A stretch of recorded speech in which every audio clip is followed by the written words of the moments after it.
वृष राशि तपाईको हो भने यो 1 मिनेट स्किप नगर्नुहोस्।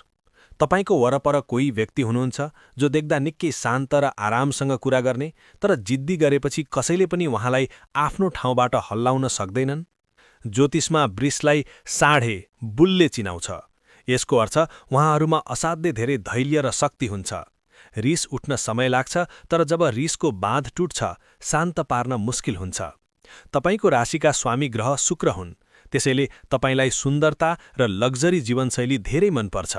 मिठो र राम्रो खाना मन पराउने, गुणस्तरीय लुगा लगाउने, सफा र आरामदायी घरमा बस्ने। तपाई धेरै मेहनती हुनुहुन्छ, तर मेहनतको फल आराम र सुख हुनुपर्छ भन्ने चाहना राख्नुहुन्छ। तपाईको सबैभन्दा ठूलो गुण भनेको लोयालिटी हो। तपाई जसलाई एकपटक आफ्नो मान्नुहुन्छ, सधैँभरि साथ निभाउनुहुन्छ।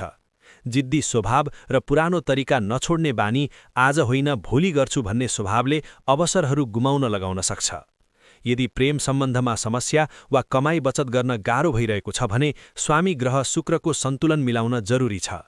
यो सामान्य जानकारी हो। तपाईको विस्तृत जीवनफल कुण्डलीको ग्रह अवस्था हेरेर मात्र थाहा हुन्छ। जानकारी उपयोगी लाग्यो भने लाइक, शेयर र फलो गर्न नबिर्सनुहोस्। आफ्नो विस्तृत कुण्डली विश्लेषण, वास्तु परामर्श र समस्याको समाधानका लागि सम्झनुहोस् मेरो चिना ज्योतिष तथा वास्तु सेवा।